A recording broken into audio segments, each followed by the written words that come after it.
Yes, Shabbat Shalom, everybody, and welcome to the Virtual House Church. I'm glad you guys could join us today. If you are new here to the Virtual House Church, you can go to our website, virtualhousechurch.com. Virtualhousechurch.com. This is a old website I put together back in 2012, 2013, somewhere around that time frame. It's in the process of getting an overhaul. And so far, I've updated all the links up to our present day, which is Exodus week 16. So all these links will take you to the new website. So, for instance, if you click on the Who We Are tab, it just tells you a little bit. Let me enlarge it for you guys.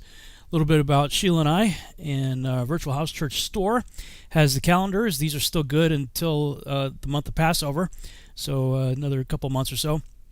You can click on that for a free PDF that you can download or print off yourself. If you want a printed copy professionally done, you can click on the domestic button if you live in the United States, international, outside the States.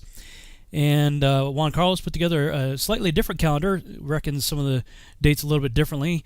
And in both calendars, they explain why they've chosen what they've chosen. So you can read and study and pray and decide for yourself which one is correct. And below that are the Torah study workbooks, which you can get through Amazon, probably quicker through them, although they've been a lot slower than they have been in the past lately.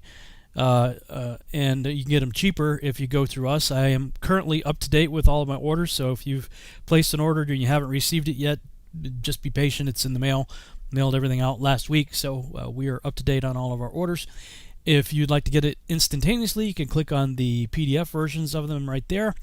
And below that is the Ephraim Awakening DVD-ROM that contains all the resources you see right there on the screen. So lots of stuff for you to take advantage on that one disc. Our statement of faith, well, it's just what it sounds like. That's what we believe here at the Virtual House Church. Coming Out of Babylon is a page I specifically made for new people. People who, first of all, what does it mean to come out of Babylon? A little bit of history of what that meant to me and why I started this website, and the first broadcast we did back in 2010, if you can believe that, all the way back then. 21 years ago, a little over 20 years ago. Excuse me, a little over 10 years ago. Sorry. Let's see. Other videos that you can see here, books, tons and tons of stuff. Just lots of resources, as you can see. A lot of videos here for you to check out. You could spend the better part of a month probably just on this page alone. And then, of course, I recommend the books that you see there. You click on them, and it will take you to how you can order them if you're interested. Let's see, below that, Torah Fellowship. That takes you to this page right here, which takes a few seconds to load, so just give it a few seconds there to do its thing. But it loads an app that 119 Ministries put together where people who are doing what we're doing here today have decided to put themselves on the map. And wherever you are in the world, let's see, let's go over, we'll go to Spain this time. And Sevilla, I've been there. Well, it's just south of Sevilla. I've been there. So I don't know, Inez, not sure if I pronounced that right, Strickland. That's how it works. You just click on one of those little tabs and it will tell you the person and some contact information for how you can reach out and, hopefully get together with them maybe. So that could be a valuable resource for you. Many times people who come here for the first time, they are tempted to quote Paul to try to say what we're doing here is wrong. Let me just say first and foremost that all of the hosts here at the Virtual House Church, we all love Paul. We love Paul. We accept Paul as a legitimate apostle and Holy Spirit-inspired author of Scripture, as even Peter testified that he considered Paul's writings to be Scripture. So we love Paul. But there are certain, let's say, frequently asked questions or comments that people make regarding something that Paul wrote, which I contend you shouldn't read or quote a single line that Paul wrote until you thoroughly understand what Paul read, studied, and likely had memorized. Once you do that, you'll have a better understanding of what Paul's talking about. So there's a bunch of blogs here, sort of frequently asked questions and issues dealing with Paul. We've even got an entire page dedicated just to the book of Galatians. Are you really a foolish Galatian for trying to obey Yahuwah? No, not at all. But this will go into a lot more detail on that. Hebrew calendars, again, that's a separate page just specifically for the calendars, which will be updated when we have the new ones. But you'll notice that the right side of the screen populated with some new resources here, so you can do keyword searches on the website. Yahuwah's Love Letter, Psalm 91, audio, both will be a blessing to you if you have not heard them before. online tools that I like to use are blueletterbible.org, biblegateway.com, bible.cc, bible.is, and then there's the link to get the Aramaic English New Testament Bible put together by Andrew Gabriel Roth. Really good resource there. If you'd like to support what we do here, we are listener supported. We can't do what we do here without people like you, and I truly mean that. So for those of you who have contributed in the past, thank you, thank you, thank you. Can't say thank you enough. Again, we couldn't do it without you. So if this ministry has been a blessing to you, you can help us continue by clicking on that button right there. And below that are other Torah ministries that I enjoy. Torah Family by Steve Mutria, New to Torah, Zach Bauer, 119 Ministries, Unlearn is Lex Meyer's ministry, and of course Jim Staley's teachings right there. So you can click on those to visit their websites and see the resources that they have to offer. And then we go down to this week's study right here. And I update this. I tried to get it done on Fridays. I didn't get it done last night, so I got it done this morning. But this has the player for this week's reading. Oops, I don't have the audio set so you can hear that. Let me do a quick change of my audio settings here, because you'll need that in a minute. This should work. Stand by. God did not lead them by way of... There we go. So you can have the scriptures reading be read to you from Exodus and the prophets and the New Testaments. And then below that is the Parsha in 60 seconds. That's a Hebrew word for study, and there's a ministry out there that distills the Torah portion down to 60 seconds. Really cool. Right below that is the live stream that we're doing right now, which will be archived here and stay here for the entire week until I update this page for next week's study. And then finally, click on this page right here. That button takes you to the current week's study. In this case, it's week 16, Bishalach, which means when he sent or let go. If you're viewing this on a computer, this website is best viewed on a computer. If you're viewing it on a mobile device, it's like a tablet or a cell phone, you can click on this, and it takes you to a different version of the site that reformats itself, so you can view it like this on a cell phone, for instance, or perhaps like this on a tablet, whatever. So just another way to view the site if you're on a mobile device. Going back to the computer one.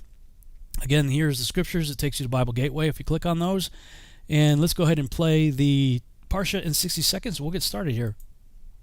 Shalom and welcome to Parsha in 60 seconds. Today's portion is from Exodus 13:17 through 17:16. It is called Bishalach, which means when he let go. Pharaoh let the Israelites go. Moses took the bones of Joseph, and God went before them in a pillar of clouds by day and a pillar of fire by night. The Israelites camped by the sea. Pharaoh had changed his heart, and he chased the Israelites with chariots. God used Moses to part the Red Sea, and the Israelites went through. The Egyptians pursued, but God slowed them down by locking their chariot wheels. God used Moses to close the Red Sea, and the armies drowned. Miriam then sang a song to God. 3 days later, they came to Marah, but the water was bitter. God sweetened the water with a piece of wood that Moses chucked into the water. Soon, hunger became an issue, and God provided bread that fell from the sky. They wanted meat, so God provided quail. The manna would expire after a day, except before Sabbath. Thirsty again, the Israelites complained, and God instructed Moses to hit a rock, and water flowed out. Israel was attacked by Amalek. During the battle, Moses held up his hands, and Israel prevailed. But whenever he let his hands down, Amalek prevailed. Moses grew weary. He sat on a rock, while Aaron and Hur held up his hands. And Joshua conquered Amalek in battle. God would utterly blot out the memory of Amalek. And that is Bishalach in 60 seconds.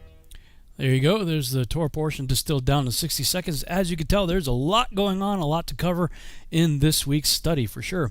And in the past, we've done in-depth studies you can listen to the archive from 2013, watch the video from 2014, which is interesting. I just posted something about the book of Eli this week. It's without even realizing that this week's Torah portion, at least back in 2013-14, that I talked about it. But I saw a commentary on the book of Eli, which I posted on Facebook just a couple of days ago. Interesting that it just popped up again in this week's Torah portion. Below that is the 2017 broadcast that we did with Now You See TV, and then again we have the broadcast we're doing right now. Here's the study done by the Way Biblical Fellowship by JP and Charlie, so you can check out their study there. I recommend you print off and download all of these every week. And study them. These are the studies put together by Ardell from YourLivingWaters.com. She did several from 2008 to 2010 for each week, and she goes really in depth into really good studies of the Hebrew, that's used there, and just all kinds of incredible insights. So highly recommend every week you download those, print them off, put them in a binder so you have it when you complete the entire year's study. You'll have a very thick book of incredible information. Workbook study questions that you can just the same questions every week to help get the gears turning right there. Didn't really have anything new for the Joshua portion. It's pretty much the same reference we had last week. Notes from this week's study from the past. You can read all this stuff right here. These are the notes from previous years and maps of the crossing of the Red Sea where it took place, and findings of Ron Wyatt and whatnot. So lots of cool stuff for you to check out there. All right, without further delay, let's go ahead and jump into our study for this year. And I'm excited to welcome back to the Virtual House Church Juan Carlos and Jake Grant. Hey guys, how you doing? Shabbat Shalom. Hey. Shabbat Shalom. Shabbat Shalom. Lots of stuff to cover for this week's study. So since I have Juan Carlos, you're right next to me on the screen. We'll start with you this week. What were your thoughts and insights on this week's study? Sure, Rob. It's always a blessing to be in the Virtual House Church. So as you said, there is a lot of stuff here to share, and I have picked up few insights of what it got my attention when I was reading this portion. I want to start with the first one. Is what I call the trial will become harder. And by the way, guys, the storm started here in the place that I am today. So if you hear rain and some noises, because I'm in the middle of a storm. Maybe we'll get some cool sound effects. Maybe you can say something really important, and then it'll go. When the sea is departing and parting itself, maybe we'll have some sounds inside. Right on. We'll get some sound effects with this broadcast. Yeah, exactly. So trial will become harder, and for me, it was very interesting to see what was the reaction of Pharaoh and the people of Egypt when they heard that the Israel was going out. They realized that what they have done. And basically they said, what we have done this. And this is basically, I'm talking about what is written in the chapter 14 of Exodus, from the verse 4 to the verse 10. So basically we see in the beginning of this chapter, Yahuwah telling the people what they need to do. And let me read for you guys. It said, and Yahuwah spoke to Moshe saying, speak to the children of Israel, that they turn and come before Pi Hahirot, between Migdol and the sea, opposite Baal Zephon. I'm reading from the verse 1. Come before it by the sea. For Pharaoh shall say of the children of Israel, they are entangled in the land. The wilderness has closed them in. And I shall strengthen the heart of Pharaoh, and he shall pursue them. But I am to esteem through Pharaoh and over all his army. And in the streets, the Egyptians shall know that I am Yahuwah, and they did so.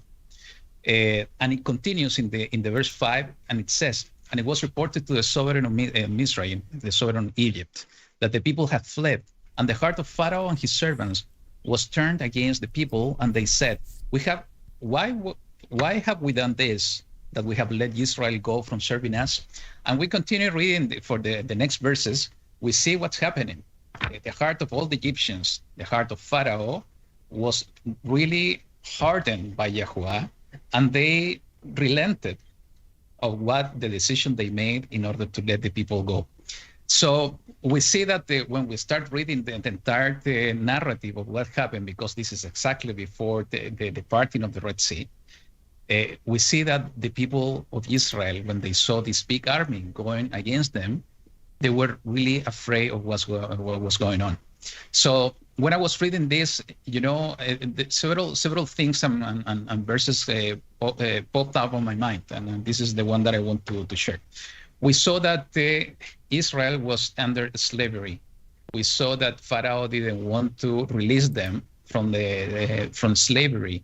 We saw this last week, and we see now that after all these trials and so on, there is a bigger trial coming on the way. It's basically they were confronting between the sea and this big army from Egypt. So that's why I call it the trial became harder. And when I was reading this, one passage came to my mind, and this is written in the first letter of Peter, chapter 1. And because it resonated to me on what's going on in our days. We go to the first Peter, chapter 1, verse 3 to 9. It says the following: Blessed be the Elohim and Father of our Master Yahushua HaMashiach, who according to his great compassion has caused us to be born again to a living expectation through the resurrection of Yahushua Messiah from the dead, to an inheritance incorruptible and undefiled and unfading, having been kept in the heavens for you, who are protected by the power of Elohim through belief, through faith, through emunah in Hebrew, for a deliverance, a salvation ready to be revealed in the last time. And this is something important that I will touch later in my comments, because here Peter is saying that the salvation will be revealed in the last days. And this is important because sometimes, especially in Christianism, it's being said that when we accept Jesus, we are being saved. But salvation is not being revealed according to the words of Peter at that moment. Salvation is going to be revealed in the second coming of Yahushua HaMashiach. So that's an important point to study in depth. But let's continue in the verse 6. In which you exalt, even though, and this is the connection to what I was saying, even though for a little while, if need be, you have been grieved by manifold trials. You know, and let's keep in mind on what I was saying. Israel was in trials. All these plagues didn't touch them at the end, but they were seeing everything that Yahuwah was doing in Egypt. The Egyptians were treating them very bad before the plagues and before the deliverance of Yahuwah. So they were suffering trials. But now what they were facing before the parting of the Red Sea was the biggest trial of all. So I see and resonating again with what Peter is saying here is that we will receive many trials. But what he's saying here is in the verse 7, in order that the proving of your belief, much more precious than gold that perishes and proven by fire, might be found to result in praise and respect and esteem at the revelation of Yahushua HaMashiach. So basically, what are the trials? What are the objectives and the purpose of the trials? And we see in this amazing story of Israel that the trial was in order to test the belief, the emunah of Israel, in the same way that we are being trying in these last days with everything that's happening in the world. We are being from one test and one trial to the other. And this is increasing like the birth pains of a woman in labor. So this is exactly as the prophecies are saying. So the bottom line of what I want to say is that the purpose of this, and this is what we need to keep always in mind, is in order to be prepared for the salvation that Yahuwah will be manifest in the second coming of Yahushua HaMashiach. Is because he's testing our faith, he's testing our emunah. And you know, there's something in addition that I saw here that for me is really important. It's not directly connected, but somehow I think we can see the way that the unclean spirits and also the enemy is acting. And what I'm talking about, if we go to the book of Luke, chapter 11, verse 24 and 20 to 26. This is Yahushua HaMashiach speaking, and he said the following: when the unclean spirit goes out of a man, he goes through dry places, seeking rest. And finding none, he says, I shall return to my house from which I came. And when he comes, he finds it swept and decorated. Then he goes and takes with him 7 other spirits, more wicked than himself, and they enter and dwell there. And the last stay of that man becomes worse than the first. What is the connection that I see here to this passage of the portion? We see Pharaoh making a decision, and he released the people of Israel. He agreed to let the people go. But after that, he relented and he said, I will go back. In the same way that Yahushua is speaking about the clean spirit. So he came back in order to persecute the people of Israel, and he took more people. the army of Egypt. In the same way that we see the unclean spirit saying, oh, the house is ready, it's decorated, I will bring more unclean spirit with me in order to inhabit this place. So what's the secret here is that basically what I see is that the enemy and the clean spirit is acting in the same way that we see Pharaoh acting in this portion against the people of Israel. What's the main difference based on the word of Yahushua? That if that person, in this case, it could be the body of Mashiach, Israel, just to connect it to the portion, let the spirit enter in the state of that person, of the state of the assembly will be worse than the beginning. And this is really interesting because what we see when we started reading, continue reading the verse 14, we see something really interesting in the book of Exodus. And it's totally connected to the passage of Yahushua HaMashiach talking about the unclean spirit. If we go to the chapter 14 of Exodus, verse 11, is the people of Israel crying out because they saw this big army. But in the verse 11, they said the following, and they said to Moshe, did you take us away to die in the wilderness because there are no burial sites in Egypt? What is this you have done to us to bring us up out of Egypt? Is this not the word that we spoke to you in Egypt, saying, leave us alone and let us serve the Egyptians? For it would have been better for us to serve the Egyptians than to die in the wilderness. So we see the people doubting. We see the people afraid. And we see the people in the same way that connected to the clean spirit of Yahushua was speaking about, almost opening the door and trying to go back to Egypt, remembering in the way that we're living in their past state. So, but what happened? And this is something important that we need to remind all the time, and I was sharing, I think, last week about this, is that we need to keep silent before Yahuwah, and this are the words of Moses in the verse 13, and we need to wait of the deliverance of Yahuwah. No matter that we are afraid because everything is falling down around us, we need to keep our confidence and our trust in Yahuwah. And we need to act according to that faith, no matter that we can be totally afraid, because this is normal, it's part of our emotions. This is what happened to Israel, it's what could happen to us. We need to keep strong and we need to stand in the rock that is Yahushua HaMashiach. And this is basically faith in action. And we see a lot of faith in action here in this passage. And actually, and I don't know, maybe Jake, you have the chance to read the book of Yasher on this. I remembered I heard many years ago a Jewish rabbi, talking about the story of what happened before the parting of the Red Sea. And I think in the book of Yasher is mentioning something about this. What they're saying, and I found it really interesting, that's why I want to share. They were saying that before the parting of the Red Sea, there are 4 groups that were formed, and they had 4 opinions, basically, in each one of those groups. The first group, when they saw this army of Egypt, they said, no, we need to fall down to the sea and we need to die, because it's better to die jump into the sea than being killed by the Egyptians.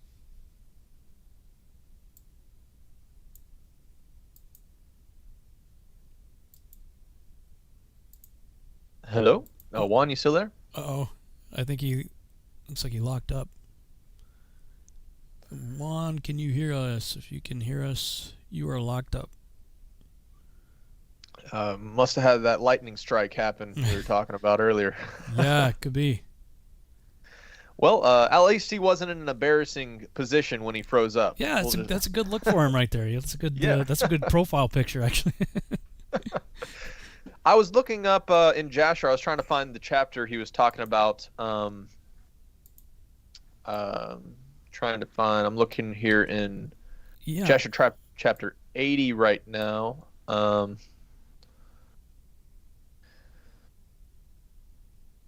Let me see here. 81. Whoops. Looks like he just... Hang on a second. Everything kind of got wonky here because Yeah. Juan just dropped off. Okay, so let's hear.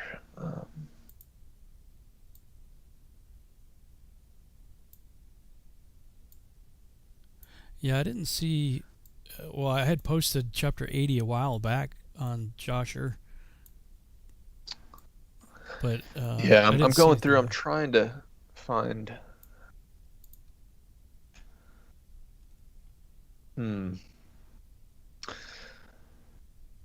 Well, I guess I mean I could find this chapter in Jasher. We could read through and see if Juan will join back with us here. Sure. Yeah. All right. So, if anybody in the chat remembers where in Jasher this portion of the crossing of the Red Sea is, put it in the chat real quick because I'm having trouble finding that particular instance. In Joshua? Yeah, in Jasher. It's got to be somewhere between 80 and 81, I think. Yeah, that's what I thought.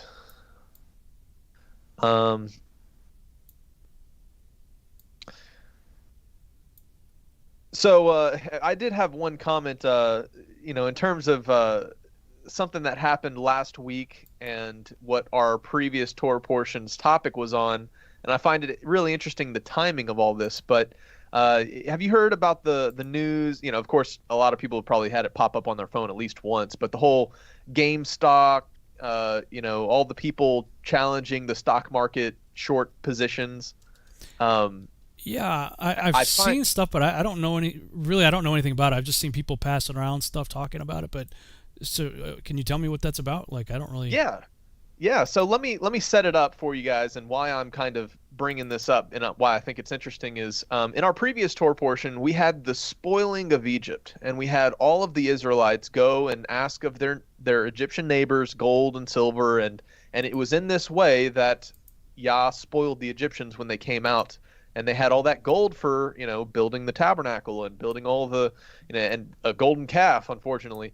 But the thing I found interesting just in the time frame was we have had in just this past week another rendition of what I would consider a spoiling of the Egyptians, so to speak. And the way that this happened in this past week was there was this Reddit forum, which were all these people that were bouncing ideas on investing in stock and just the everyday layperson, free market type adventure capitalist, people want to put their spare cash into something. Well, this Reddit forum blew up, and they happened to all be focusing on shorted stocks. And what happened was you had all these everyday people buy into a stock that had been over 130% shorted by big institutions and hedge funds. And what happened was when they short it basically forces them to have to buy into the stock if the stock starts to go up, so that they negate the risk. But whenever all these people all of a sudden funneled all of the extra dollars right into this GameStop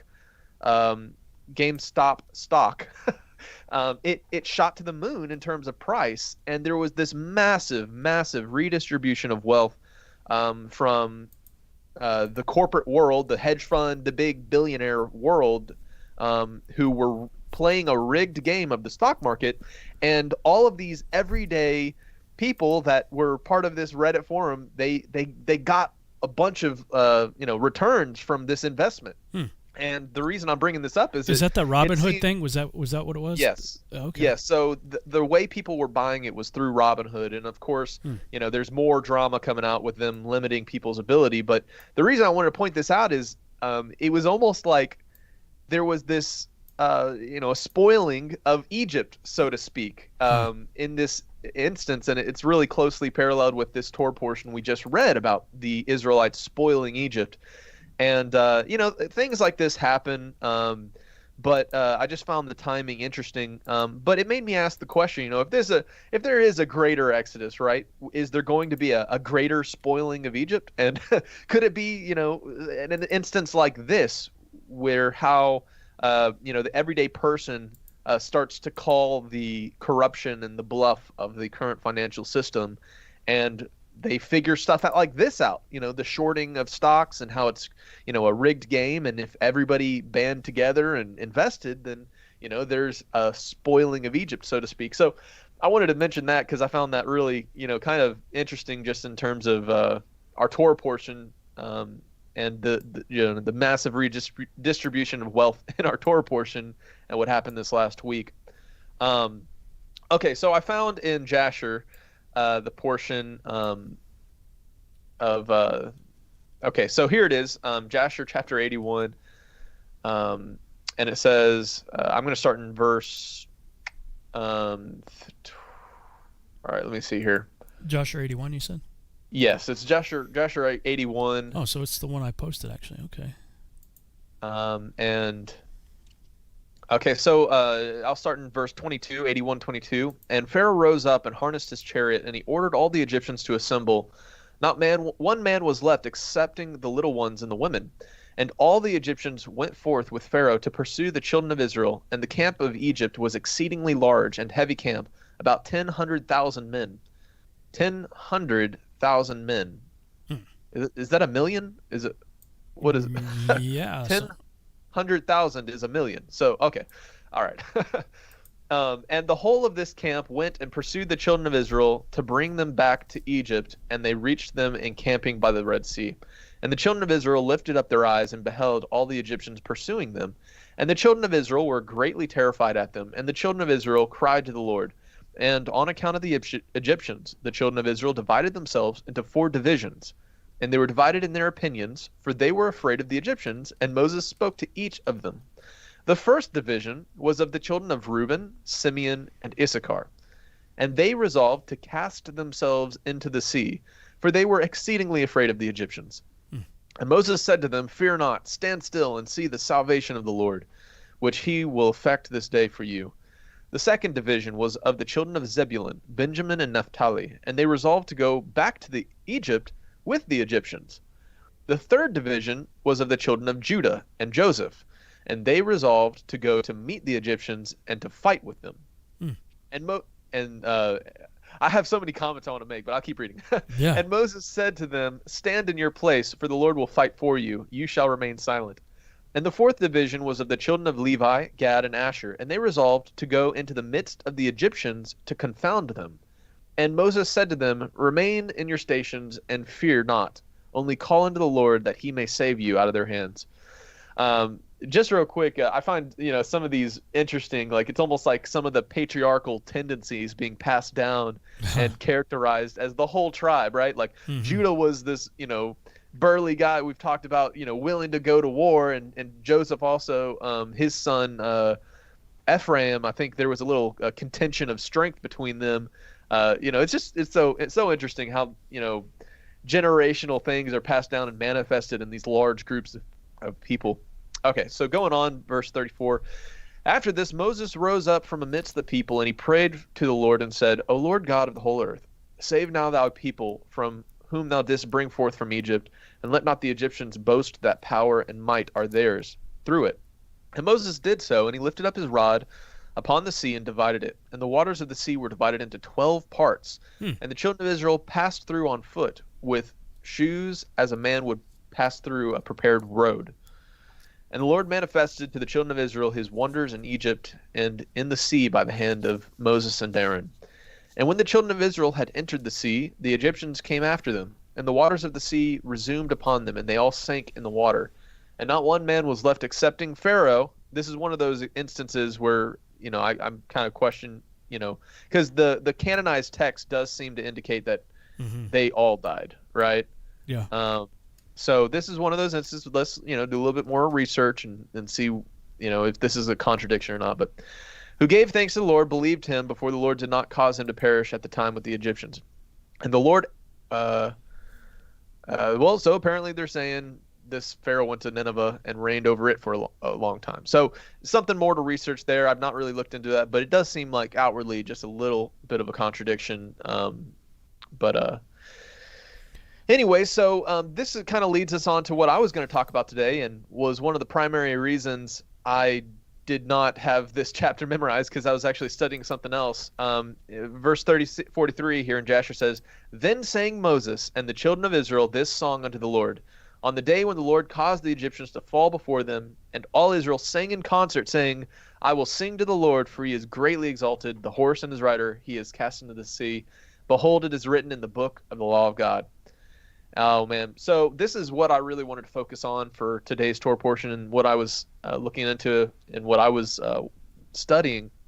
But guys, the Song of Moses, and just the premise and the principle of the worship of the Most High, is a incredibly powerful tool on the belt of believers. And we get this amazing example of all the children of Israel as they came out of Egypt, sing this wonderful, just glorious song, right, of how Yah has helped them triumph over the Egyptians, and just this song of delivery. And oh man, it's just awesome. You know what it reminds me of is one of my wife and I's favorite movies is The Prince of Egypt that DreamWorks put out. Mm-hmm. And in that movie, you know, they had that similar scene, right? I think the big Song of Moses in that song was "When You Believe" by Mariah Carey and Whitney Houston, right? they just made their own version. But this song of the people that they sang when they came out of Egypt is something that is mentioned later on in the book of Revelation, chapter 15. And I'll start reading at the very beginning of chapter 15 of Revelation. It says, "And I saw another sign in heaven, great and marvelous, 7 angels holding the last 7 plagues, or 7 last plagues, for in them is filled up the wrath of God." Now, just a reminder, remember the children of Israel only had to deal with the first 3 plagues there in the land of Goshen, but it does say that after that third plague, that plagues weren't falling on the children of Israel there in Goshen as long as they were obeying what they were told by Moses. So it's interesting that there's 7, last plagues. That's another parallel we have with the Exodus account. Continuing on, "And I saw it as it were a sea of glass mingled with fire, and them that had gotten the victory over the beast and over his image and over his mark and over the number of his name, stand on the sea of glass, having the harps of God." All right, we're about to get musical here. "And they sing the song of Moses, the servant of God, and the song of the Lamb, saying, Great and marvelous are thy works. Yahuwah God Almighty, just and true are thy ways, thou King of saints. Who shall not fear thee, O Lord, and glorify thy name? For thou only art holy. For all nations shall come and worship before thee, for thy judgments are made manifest." So, man, this is a big call out here to this portion that we're reading through, Beshalach and the Song of Moses. Now, there are actually 2 songs attributed to Moses in the Torah. The song that's found in Deuteronomy is a little bit more depressing. It's a lot more depressing. It's a lot more depressing, yeah. This is a significant thing, and it shows us that the people in the book of Revelation, they were singing this Song of Moses that is found here in Exodus. And first of all, if all of that stuff is not important for us, and whatever, let's just not worry about it, then why is it that they know the Song of Moses and they're singing the Song of Moses along with the Song of the Lamb? And so, bringing this topic up, maybe we should read through the Song of Moses. I'm going to be tempted to sing-song it through, but do it. Do it. Do it. Let's go through and find out what you can't tease us this. like that, dude. Oh man. Okay, I'll give it a shot. If it gets terrible, we'll just keep. Okay. And so the Song of Moses is in chapter 15 of Exodus, and it goes like this: "Then Moses and the people of Israel sang this song to the Lord, saying," here we go, "I will sing to the Lord, for he has triumphed gloriously. The horse and his rider he has thrown into the sea. Yahuwah is my strength and my song, and he has become my salvation. This is my God, and I will praise him, the Father's God, and I will exalt him. Yahuwah is a man of war, Yahuwah is his name. Pharaoh's chariots and his host he cast into the sea, and his chosen officers were sunk in the Red Sea. The floods covered them, and they went down in the depths like a stone. Your right hand, O Yahuwah, glorious in power. Your right hand, O Yahuwah, shatters the enemy. In the greatness of your majesty, you overthrow your adversaries. You send out your fury, it consumes them like stubble. At the blast of your nostrils, the waters pile up. The flood stood up in a heap. The deeps congealed in the heart of the sea. The enemy said, I will pursue, I will overtake. I'll divide the spoil, my desire shall have its fill of them. I'll draw my sword, my hand shall destroy them. You blew your wind, and the sea covered them. They sank like lead in the mighty waters. Who is like you, O Yahuwah, among the gods? Who is like you, majestic in holiness, awesome in glorious deeds, doing wonders? You stretched out your right hand, the earth swallowed them. You led in your steadfast love the people whom you have redeemed. You have guided them by your strength to your holy abode. The people have heard, they tremble. Pangs have seized the inhabitants of Philistia. Now are the chiefs of Edom dismayed. Trembling seizes the leaders of Moab. All the inhabitants of Canaan have melted away. Terror and dread fall upon them. Because of the greatness of your arm, they are still as stone. Still your people, O Yahuwah, pass by, till the people pass by whom you have purchased. You will bring them in and plant them on your own mountain, the place, O Lord, you have made for your abode, the sanctuary, O Lord, which your hands have established. The Lord will reign forever and ever. For when the horses of Pharaoh with his chariots and his horsemen went into the sea, the Lord brought back the waters of the sea upon them. But the people of Israel walked on dry ground in the midst of the sea. Then Miriam the prophetess, the sister of Aaron, took a tambourine in her hand, and all the women went after her with tambourines and dancing. And Miriam sang to them, Sing to the Lord, for he has triumphed gloriously. The horse and his rider he has thrown into the sea. Oh, man. So, this Song of Moses Bravo. is just... Sorry, my microphone's muted. Yay. Need some music thanks. behind it. Yeah. Well, I have to work on a little melody for that. Yeah. But, this is such a powerful moment and such an encouragement on the back end of all of these terrible plagues that are falling on the world. And, this is reminiscent of future terrible plagues that are going to fall into the world. But think about the amazing moment of those who have held strong and did not give up on the faith, who ran the good race to the end. This is all of those encouragements and these wonderful promises that we see in those first 3 chapters of the book of Revelation given to the churches and to those who overcome in the name of the Messiah. And maybe that's part of the Song of the Lamb, and maybe we can talk about what is the Song of the Lamb, because we have a pretty clear Song of Moses template, but do you have any examples of maybe a sing-songy example of the Song of the Lamb, or is that just something that is it a spiritualized, they understand the gospel, they understand the redemption of the Messiah, or is there an actual Song of the Lamb? I wonder.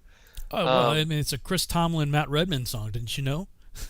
Yeah, that's kind of what I'm getting at is, at least here with the Song of Moses, we have a template we can, work through. I'm not aware of any biblical one. Maybe something that becomes an impromptu song that comes up in the tribulation period, and just becomes a greatest hits at that time.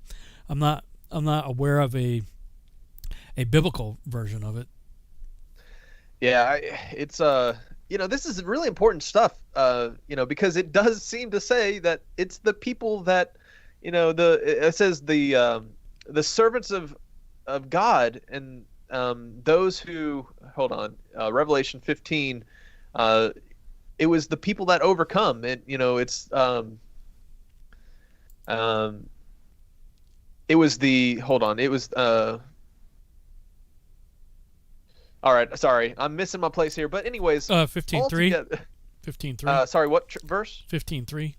And they sing the song of Moses, the servant of God, and the song of the Lamb, saying, "Great and marvelous are thy works, Lord God Almighty. Just and true are thy ways, thou King of saints." Yeah. I was looking for the verse that was characterizing who it is that is singing this, because it's almost like, let's see. And I saw, as it were, a sea of glass mingled with fire, which would be the top of the firmament, probably. And so them that had gotten, this is what I was looking for. Sorry, them that had gotten victory over the beast is what I was trying to characterize here. So if you want to be one of these people that does not bow to the beast and does not worship his image, and does not accept his mark or the number of his name, you want to be these people that know the song of Moses and know the song of the Lamb. Start learning it now, right? Exactly, because of course, I'm the reason I was pointing this out is because inversely the opposite would be true, right? Like, if they had given in to the beast and worshipped his image and taken the mark, then they wouldn't be singing the songs, right? So what I wanted to point out with this whole topic of worship, and why I think it's really important for today's world, and just understanding spiritually the impact and strength of worship, is I wanted to read this interesting account in 2 Chronicles, verses. I'm going to start in verse 19. So this is 2 Chronicles chapter 20, verses 19. And this is there's a big war, a battle coming up to challenge King Jehoshaphat. And in verse 19 it starts off, "And the Levites, the children of the Kohathites, and of the children of the Korites, stood up to praise Yahuwah God of Israel with a loud voice on high. And they rose early in the morning and went forth into the wilderness of Tekoa. And as they went forth, Jehoshaphat stood and said, Hear me, O Judah, and ye inhabitants of Jerusalem. Believe in Yahuwah your God, so shall ye be established. Believe his prophets, so you shall prosper." If that's not a message for these these days we're living in, then I don't know what is. But right. And it continues on. "And when he had consulted with the people, he appointed singers unto the Lord, that should praise the beauty of his holiness as they went out before the army, and to say, Praise Yahuwah, for his mercy endureth forever. And when they began to sing, to praise, Yahuwah set ambushments against the children of Ammon, Moab, and Mount Seir, which were come against Judah, and they were smitten. And the children of Ammon and Moab stood up against the inhabitants of Mount Seir, utterly to slay and destroy them. And when they had made an end of the inhabitants of Seir, everyone helped to destroy another." And so, I just wanted to point out, how did they start this battle that they were, headed into? He sent the worshipers out front. And if we don't have a ton of examples throughout the scriptures of the trumpets and the harps and the singers all going out before and causing a ruckus in the enemy, there's multiple examples of battles that were not even fought because they had some mighty singers of Yahweh, Yahuwah, and man, that's so cool. Think of that though. Like, wow. Like, let's put this in practical terms. You're in an army. There's a horrible enemy all around you, and you're the guy going out with a trumpet. You know what I mean? I mean, there was a time when I served in the military during the Clinton administration, and he just decimated the military. I mean, just gutted it and was closing bases, and there was no money for, like, we were cannibalizing helicopters. If one helicopter went down for something minor, we didn't have a part for it. So, it's called red Xing. You red X it, whatever the problem was, and it just sits there. And then another helicopter goes down with something major, well, like a transmission or something. Well, we couldn't get a transmission for it, so we had to take the transmission out of the other one that maybe just needed a tail light.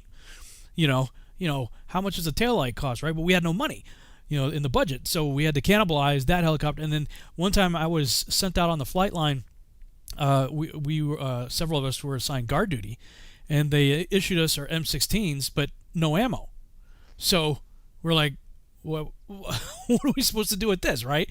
Throw it at them, So this just reminds me that it's like, and in the military, you want to be as equipped as you possibly can with weapons of warfare, but it doesn't occur to you, at least it doesn't occur to me, that a trumpet or a harp or a flute is a weapon of warfare that I'd be comfortable bringing to the battlefield, and yet we see that it's the Levites that are the warriors and the worshipers, and so they had to have some serious faith. I mean, who knows the different enemies that they're going up against, some of which were giants, I would contend, and they're walking out on the battlefield not with swords and shields and bows and arrows, but with harps and trumpets and flutes. Wow, dude, like that would have to take a significant amount of faith on their part to be willing to do that. Yeah, I mean, this topic of music is really starting to like ding the bell. In my mind is, it is so powerful. The medium of praise and worship and music. Just think about the enemy, hearing the praises of the Most High from afar, right? And how they're like, our Elohim squishes guys like you, and we're coming for you, and they're hearing this like being echoed across the mountains or whatever. This is something that's not just an Old Testament concept, guys. This is something that I think is very important for believers today. This is Acts 16:25, about midnight. Paul and Silas were praying and singing hymns to God, and the prisoners were listening to them. And guess what? A little bit of commotion happens, and miraculous things start to come about. And this principle of praising, this is a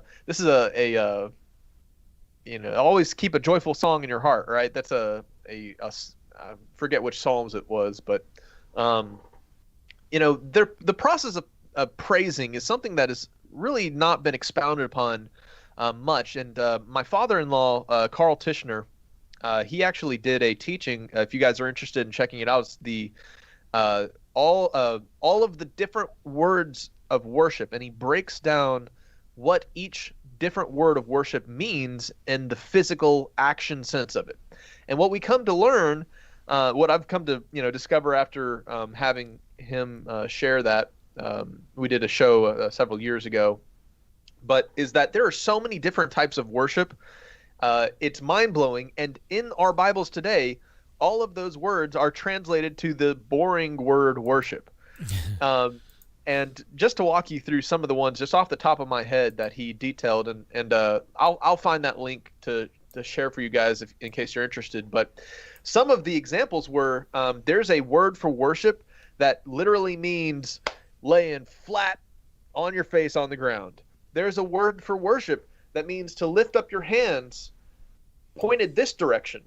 There's a word for worship that means to worship with your hands in a receiving fashion.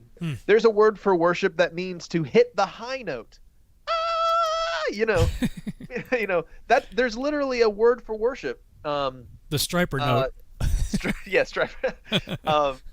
But all of these different worship things that people can do, there's different ways to worship, singing, just the way that you're, praying, any of that. But it's all tools on the tool belt, and I think it's really important because we definitely see that the people of the Most High are a sing-songy bunch, and we shouldn't be afraid to belt out the good news. But this does tie back into our Haftorah portion as well, because not only do we go through the Song of Moses here in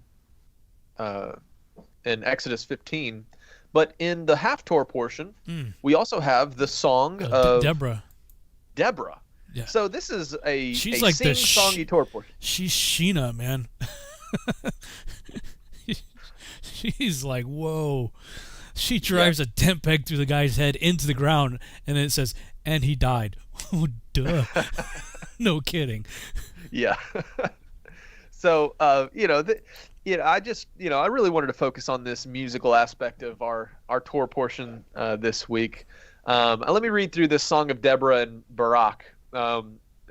It's here in Judges chapter 5, verse 1. Then sang Deborah and Barak, the son of Abinoam, on that day, that the leaders took the lead in Israel, that the people offered themselves willingly. Bless Yahuwah. No, I'm doing this way bad.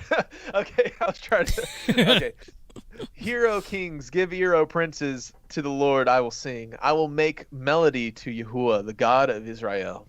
Yahuwah, you went out from Seir. When you marched from the region of Edom, the earth trembled and the heavens dropped. Yes, the clouds dropped water. The mountains quaked before Yahuwah, even Sinai before Yahuwah, the God of Israel. In the days of Shamgar, son of Anath, in the days of Jael, the highways were abandoned. Travelers kept to the byways.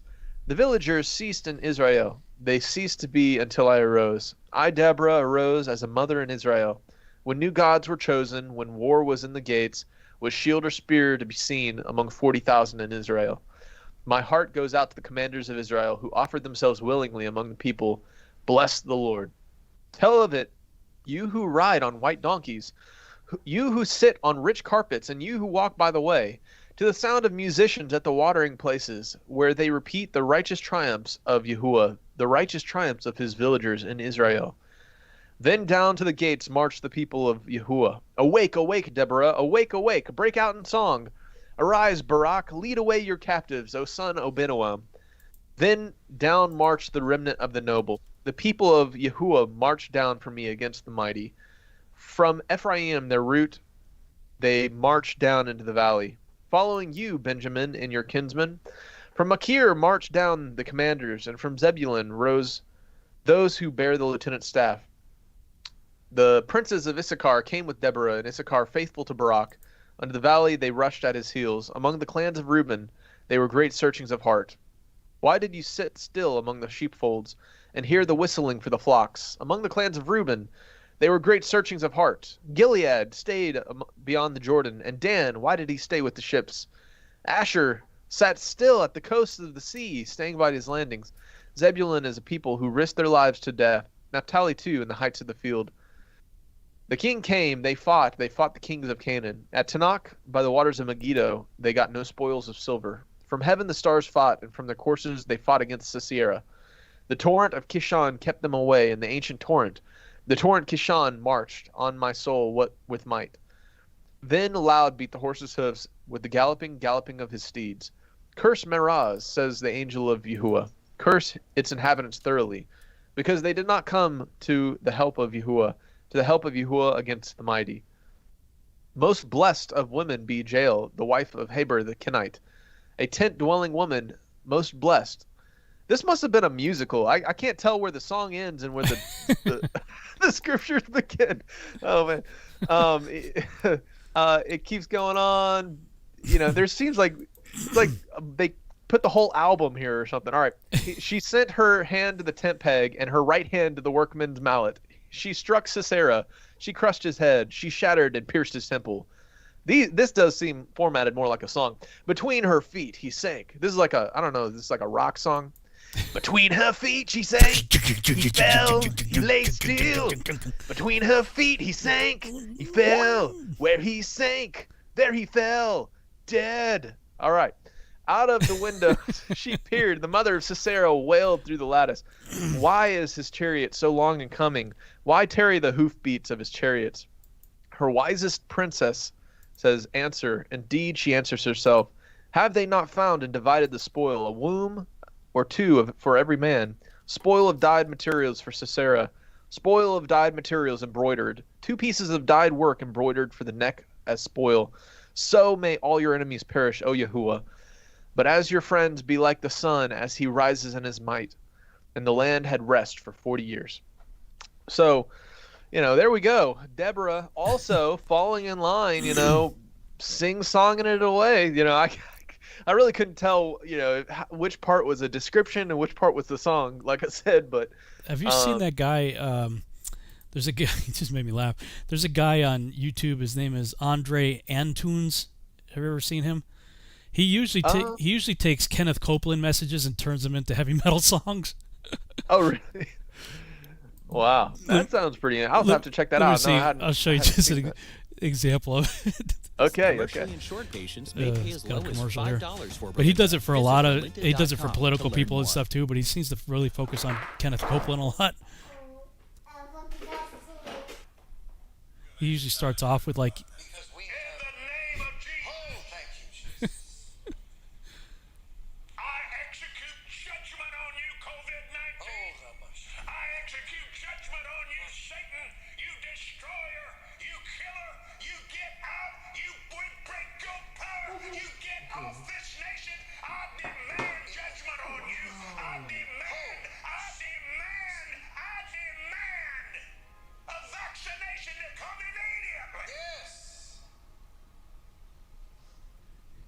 He starts daydreaming, and then he kicks into because we have In the name of Jesus. Oh, thank you, Jesus.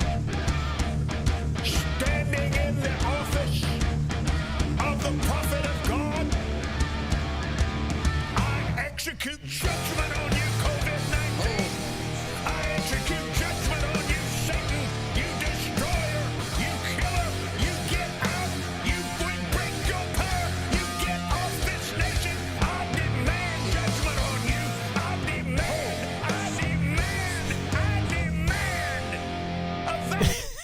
he just goes on.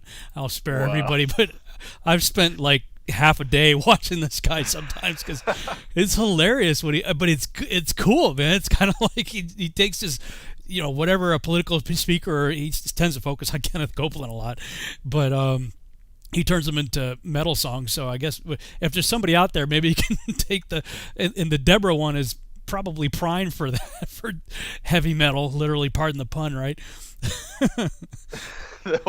Oh man. Oh yeah. So yeah, just you never know what you're gonna get here. So sorry. That's awesome. Yeah. Hey man, I think there's a lot about music that cuts through the natural barriers people put up. Whenever you look at the music industry itself, they can sing about some terrible stuff, but as long as it sounds great, people don't mind. In terms of preaching, people automatically, if you're just preaching at somebody or you're just telling them, hey, believe this or think this way, there's a natural defense mechanism that goes up. And they start to have to critically analyze what you're saying. What do I compare this to the doctrines I know? What's my opinion? Do I trust them? But songs and music has this powerful ability to pierce straight to the heart of mankind, pierce through their intellectual ability and to relay a message directly to the heart. And I think it's a powerful tool that unfortunately the church has dropped the ball on some. Yeah. I kind of get disenfranchised with a lot of modern music, Christian music. A little disappointed, but that's when you have to be like, well, if you don't like what's out there now, why don't you go and make something better? If you can't complain otherwise. Right? Well, that's what it's come down to, and I think that's part of the reason why I may have posted the a Book of Eli in one of it was a 2013 or 14.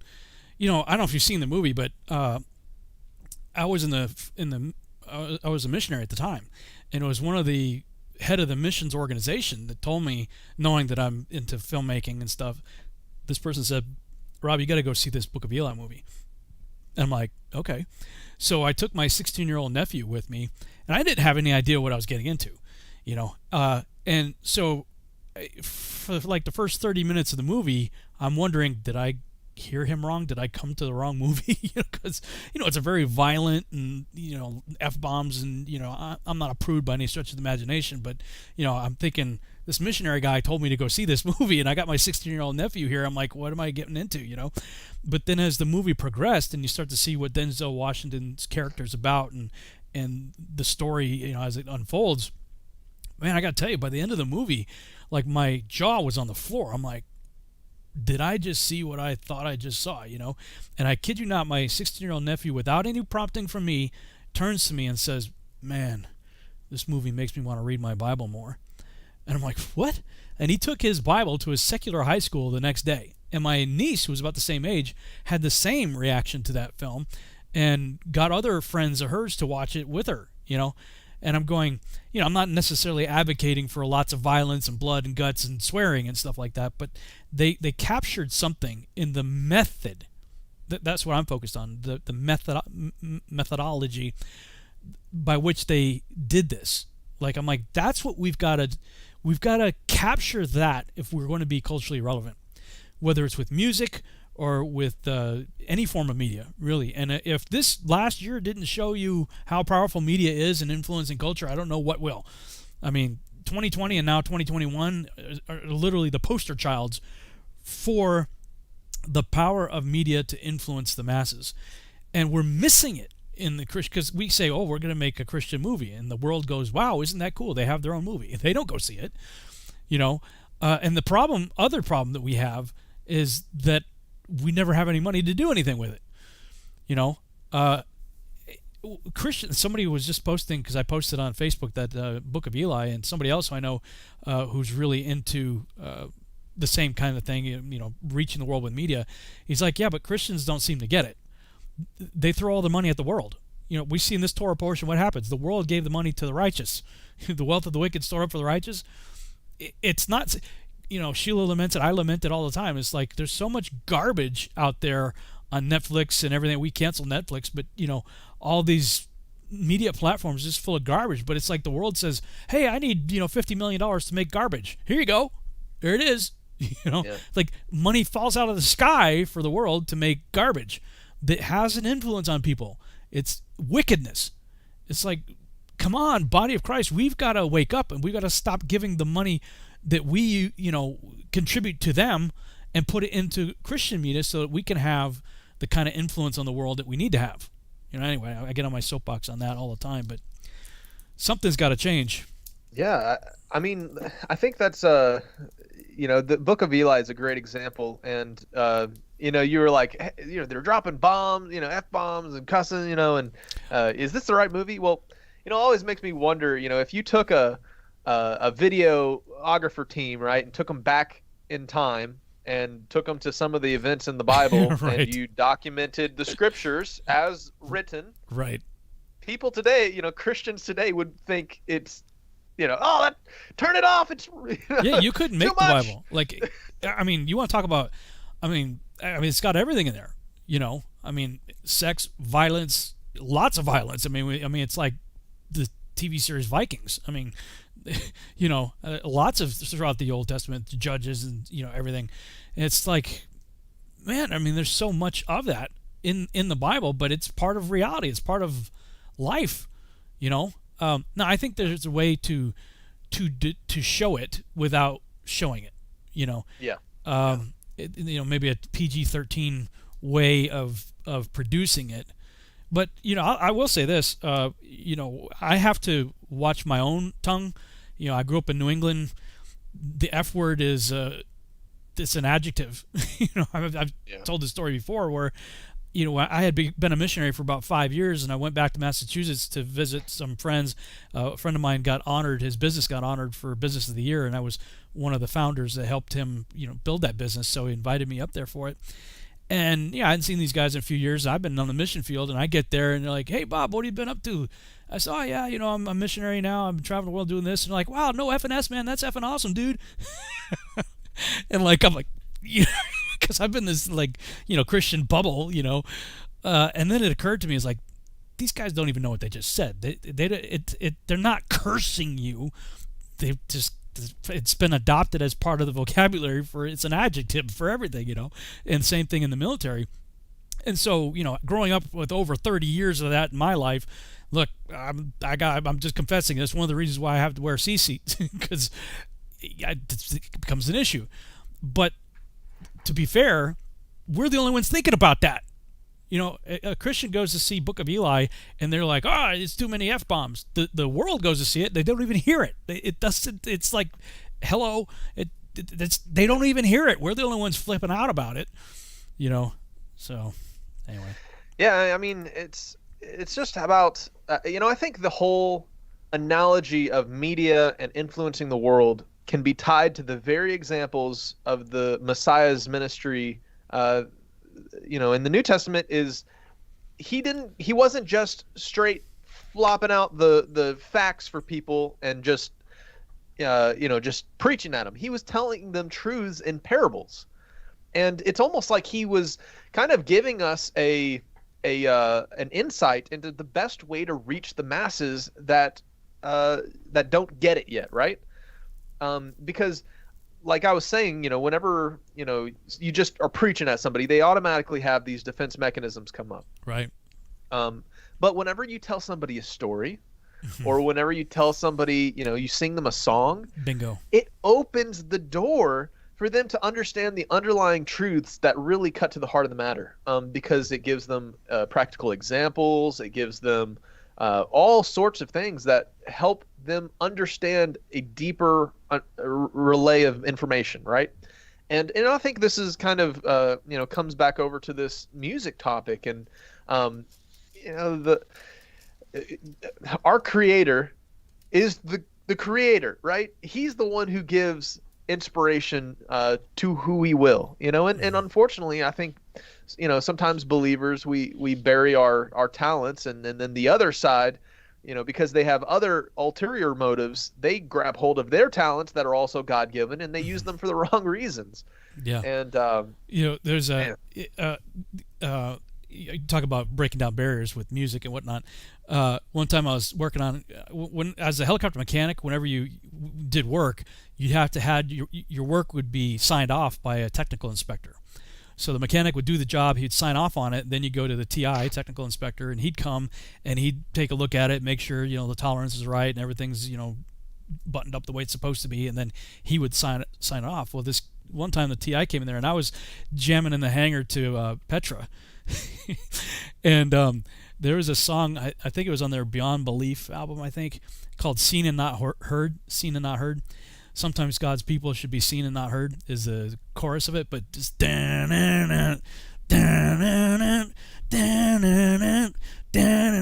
it sounds just like a Kiss song. So so Norm comes in and he's like, and it's just the music's just getting started, and he thinks it's a Kiss song, right? He's like, oh man, I love this song. I'm like, yeah, me too.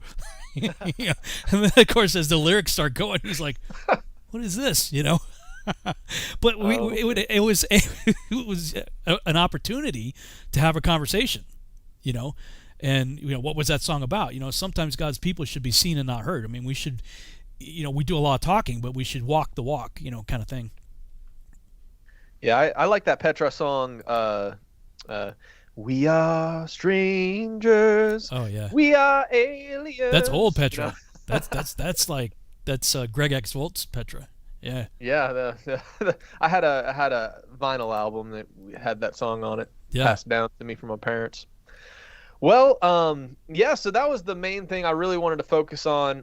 It was just, this really did seem to be the Torah portion of triumph and singing praises to the Most High after these difficult times. Uh-huh. And keep in mind, these people that sing this song of Moses as they exit the land, and all the people, and Miriam grabs the tambourine and praises, it wasn't long after that, after all of these declarations of how mighty and amazing he is, that they forgot, and they fell straight back into, their own doubts, and led them into the sin of the golden calf. Mm-hmm. And so, I think keeping this mindset of worship constantly, and keeping the joyful song in your heart of how the Most High is helping you personally in your life triumph over whatever, is we got to keep mindful of those things, because once they forget what Yah has done for them, that's when it's easier to fall into sin. And I find this a personal application thing is, it's oftentimes after the big blessings come, that the greatest falls follow, right? Mm-hmm. It's after you get comfortable, you're like, wow, wow, God's done all this amazing stuff. You're not looking for the blessing anymore. You're not looking to continue on, and that's when you can get tempted the most. And so as long as we keep that mindset of focusing on what he's done and being grateful all the time, we'll be less likely to forget what he's done for us. I wonder if anybody's ever taken the challenge of trying to put the whole Bible to music. In oral tradition, that's usually the way it was done. In numerous different cultures, they would take whatever their historical narrative was that they wanted to pass down, and they would turn it into a song. And it become, these are the kind of things that, look, you could play any 80s song that was on the radio when I grew up, and I will instantly recall it. Like I'm an 80s junkie, right? So put on 80s, and usually when I get a rental car or something, if I'm out traveling around, that's the first thing I do is see if they got XM radio and they got 80s on 8 or whatever, and I'll turn it on there, and I know every song. I mean, there's got to be thousands of songs that I know verbatim by the music. Like, what if we could do that? If we could commit to memory, I mean, think about it. How many songs do you know by heart? Right? As soon as it comes on, you know every line. Yeah. If we could actually, I mean, I guess that explains the Psalms, for one thing. David was singing those things, but I just wonder if anybody's ever taken to the challenge to doing that. And if you do it, please don't just do it to, no offense to pianos or anything like that, but like that was the thing, going to Baptist church that I went to, piano music, I'm like, oh God, I can't deal with it. I mean, the older generation's fine, that's your thing or whatever, but like I need to move. Like I need something that gets my self going. I don't want to go to sleep here. And if you do go by piano music, put some synths on there. Put something in there to put a beat in there or something. In fact, when I was in the military and when I went to flight school, I applied myself in high school, but I usually didn't do my homework. I never did my homework, because my argument was, why do I need to do homework? I was acing the test. I was getting A's and B's on my tests. So the purpose of homework is supposedly to help solidify whatever you learned in class so that you could do well on your test. And I'm like, I'm already doing well on the test, so what do I need to do my homework for? So I was constantly, if I got a B, it was because they marked 10 points off my score because I didn't do my homework, But because of that, I didn't really develop good study habits. So when I went to flight school, and the first week we were there, they marched us down to this hangar and they give us a footlocker full of books, a big footlocker full of manuals, and this was going to be our curriculum for 4 months. And I'm looking at these manuals, it's biomedical, it's everything, aerodynamics, the principles of flight and avionics and weather and how the eye works and all kinds of stuff, in there. And I'm looking at this footlocker full of books, and I'm thinking, I've never read this much in my entire life. Never mind, in 4 months, we're going to go through this. So the only way I got through flight school, and I actually ended up graduating top of my class, but the way I did it was I had some movie soundtracks on audio cassette that I had with me. And so I would literally read my notes to the Wrath of Khan soundtrack, Star Trek II soundtrack, and record myself reading my notes to the Wrath of Khan music, and then I would listen back the Wrath of Khan music with my notes, and then I would just listen to the Wrath of Khan music, and I would have instant recall of my notes, like the same way you do with a song. That's the only way I got through flight school, is like I'm going to make my notes into music because I learn and retain well with music.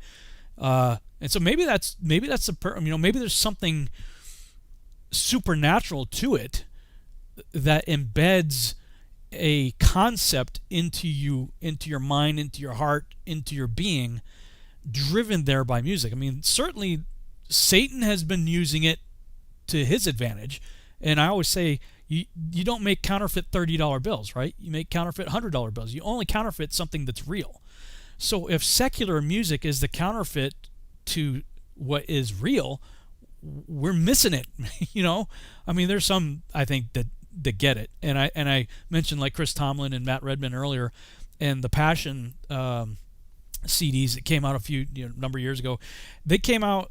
Have you ever listened to the Passion, where they took like they went on tour? It was like Matt Redman, Chris Tomlin, Charlie I something. may have. I'm not sure. Charlie Hall, I think. Anyway, these were like, they were individual praise and worship musicians. They had their own solo careers, but they would come together and do like sort of like this Woodstock kind of concert on campuses. I think they were going to colleges and stuff like that. They're huge, just massive. You know what? I think I might actually have seen that in the Philippines. If Oh, they you probably did. I did go to a big kind of conglomerate Christian concert there in the Philippines when I was a kid. So Yeah, and I may have heard that. you know, back in the 80s and stuff, I grew up with the Petras and the Stripers and Holy Soldier and, you know, all these Christian alternative hair bands, metal bands and whatnot. I liked all that. And those were Christian themed songs that talked about, you know, biblical living and stuff like that, and sometimes biblical themes. But what differentiated that type of music, which I still enjoy, with the music that the Passion groups were doing, they were sort of doing a return to Davidic style praise and worship music, and I enjoyed sort of the headbanging, you know, excitement of the Striper Petra type music, but there was a difference in that to what I was gaining from the let's say the Passion or like the stuff by Jeremy Camp, who you know, he was going through a crucible in his life about the same time I was, you know, back in 2001, 2002. And he was writing from the, you know, his music was very much like the Psalms. From the anguish of his heart, he was writing his music really as a cry, as an appeal to Father. Help me, I'm hurting here, and praise you, thank you for what you're doing, you know, that kind of vibe. And I think that was very powerful at the time. And I have to think that it was that season from, I want to say from about 2000, 2001 until to about 2009, 2010, about that 10-year time period of that return to Davidic praise and worship. It says Yehuda inhabits the praises of his people. That as so many Christians especially were singing that, you know, the Petra stuff is great, you're kind of singing to yourself or whatever. The other music is different. You're singing to him. You're singing praise directly to him. That I have to believe that was part of what brought about what I call now the Ephraim Awakening.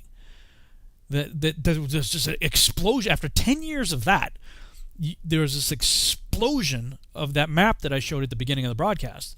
People all over the world returning to, as it says above us, right above us, getting back to basics here.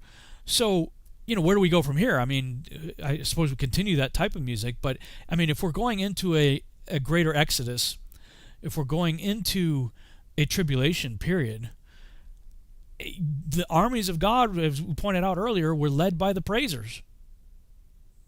Like, wow, that's you know, I constantly find myself, especially in today's geopolitical climate, in the prepper mode, you know, right? Wanting to gear up and prepare for battle if need be, you know, if it's coming to my door, you know, where really I should be praising, which is completely counterintuitive to how I'm wired. That's not, you know. So I'm this virtual house church as usual is preaching to me right now about like, okay, what I need. Yeah, this music topic, man, I've been really kind of worked up on it for the past couple months. When we went out to Missouri, I was working out with some guys out there, and I connected with Adam Fink, and he wanted to work on some music, and we actually put together a song. We haven't put it out yet, but it's called "The Seed of Abraham," and cool. I worked up some lyrics for it for this same reason, because we're like putting our heads together. We're like, all right, well, you know, music is really falling short in the Christian world today, and so how do we present the Torah observant message in a post-Christian world where people are all disenfranchised at Christians because they're, you know, they're tired of the hypocrisy and the, you know, the whole thing. And so, you know, this is a project of music that I think I want to encourage anybody out there. If you have a musical talent and ability, you know, this is really needed right now. It's really needed for the warriors to stand up and sing of the mighty triumphs of the Most High. And I think just in terms of impact, I always liked how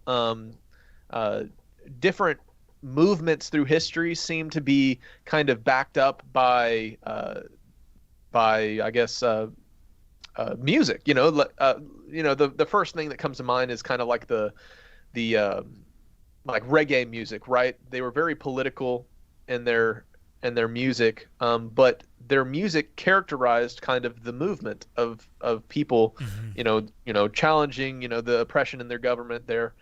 And in the same way, whenever people feel very passionately about truths, shouldn't those truths, be presented in this, package of music? And I think, there's a big void there, that a lot of people could benefit from. Let me try something real quick. I think I might want to share this little song with you guys. Let me see if you can hear this. If we have a problem, you can just send me the link and I can play it over here. Awesome. Well, I don't. This is not out online anywhere or anything like that. All right. Let me see here. So somebody in the chat room was asking, no Keith Green. Yeah, I liked Keith Green. I'm just more of a metalhead. I guess I'm like, I gotta get my head banging. I don't know. Everybody's got their own style of music that they like, right? Yeah. Yeah. Awesome. All right, I'm trying to pull it up for you guys so I can share it because I think you might like this. But like going into this conversation, I wasn't planning to do this, by the way. I was just, it just seems like that you're working on. Yeah, this is a song. Adam sent me over this guitar piece, and I did the lyrics and the song for it. Nice. And let me. Okay, I know where it is. Here we go. Bear with me, one moment, everyone. Here we go.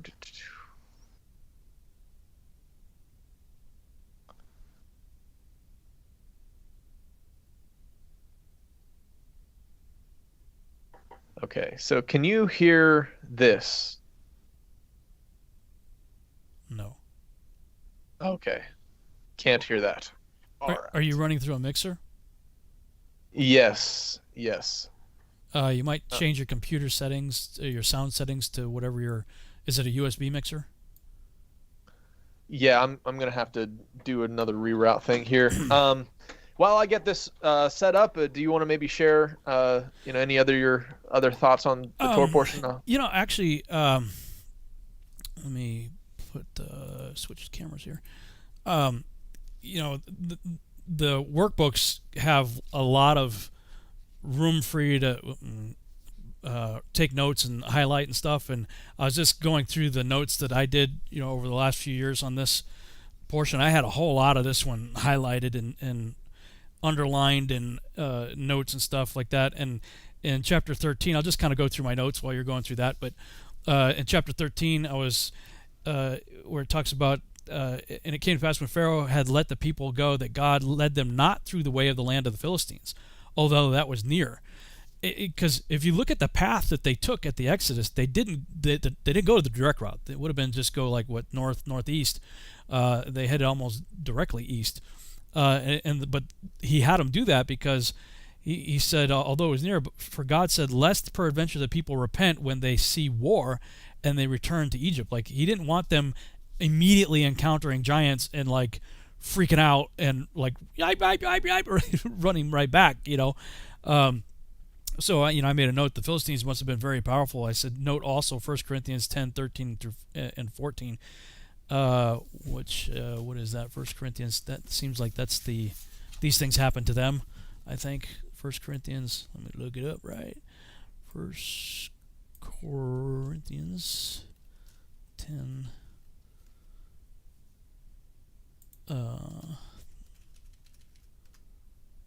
13, 14. 1 Corinthians 10, 13 and 14. But we will not boast of things without our measure, but according to the measure of the rule which God hath distributed to us, a measure to reach even unto you. For we stretch not ourselves beyond our measure, as though we reached not unto you, for we are come as far as to you, also preaching the gospel. So basically, I guess it's, he's not going to give us more than we can handle. Like, knowing, especially, these guys were probably malnourished slaves, not quite ready to go into full battle here. So, I think the concept that I was going for when I was taking these notes must have been like he knows what you're able to handle. I also made a note that Egypt fell when Joseph's bones were removed from the land. So the land was blessed so long as Joseph was there, but as soon as they took the bones of Joseph out, it all fell apart. And chapter 14 says, "Speak unto the children of Israel that they turn and encamp before Pihahiroth, between Migdal and the sea, over against Baal Zephon," which means Lord of the North. Not quite sure what I was going at there. In chapter 14, verse 10, Yeshua won't come until Israel cries, Melech Bo, come King. That's what they were. The children of Israel cried unto the Lord. They were crying, Melech Bo, come King. Then they are complaining, and I wrote, that's heartbreaking, but we'd probably do the same thing. I mean, if you consider, okay, yeah, we're brought out, but now it's hot out here. There's no food. There's no water. We're going to die out here in the wilderness of starvation. I can see reasonable justification for their murmuring, especially if you consider there's like 2 million of them, and they're looking around at nothing but desert, and like, we're all going to die out here, right? Yeshua of Yahuwah is, and there's a Aleph Tav there too. I've got Aleph Tav notes all over this for Exodus 14, verse 13. And Moses said unto the people, "Fear ye not, stand still and see the Aleph Tav, salvation of the Lord." So the Aleph Tav appears right before salvation, and we know the word salvation is Yeshua in Hebrew. So it's fear not, stand still and see the Aleph Tav, Yeshua of Yahuwah. That's pretty powerful, right there. Oh yeah. In Exodus 14:13, and there's a few of these there. Aleph Tav shows up again in Exodus 14:26 and 27. And Yahuwah said unto Moses, "Stretch out thine Aleph Tav hand over the sea, that the waters may come again upon the Egyptians, upon their chariots, and upon their horsemen." And Moses stretched forth his Aleph Tav hand over the sea. So it's almost like when Yeshua said, in Greek, it's Alpha and Omega. So when he says, "I'm the Alpha and Omega," he's saying, "I am the Aleph and Tav." So what I'm getting out of this is that Yeshua was there with him, raising his hand. This is the thing. Like, I've been seeing stuff about the whole Trump issue right now, and people are saying, well, the reason why Trump didn't get a second term, even though there's all the prophets and all these people claiming, that he's gonna get a second term, is because Yahuwah is trying to tell us that we shouldn't put our trust in man. We shouldn't put our faith in a man, and that's what so many Christians have been doing. I can agree with that and disagree with it at the same time, because Yahuwah, yes, we are not putting our trust and faith and hope in a man, and yet we are. Why? Because he works through humans. He worked through Moses. He worked through Cyrus. He works through people. That's how he does. Now, there's like times where he comes down as a pillar of fire and he does stuff, no question. But the primary mode that he works through is through people. And it just seemed in this geopolitical system that Trump was the vessel through which he has been, and we were praying would work through. Is that still going to happen? I don't know. But it is interesting how geopolitical events seem to mirror, as you were talking about earlier, the Torah portions. Is Trump going to be our Moses? I don't know. I found it almost blasphemous in Biden's departure speech when he left Delaware or someplace. He did some kind of speech at, I think it was an Air Force base or something named after his son. And there's some rabbi that prayed over him, and this rabbi said that Biden and Harris were our Moses and Aaron. I'm going, wow.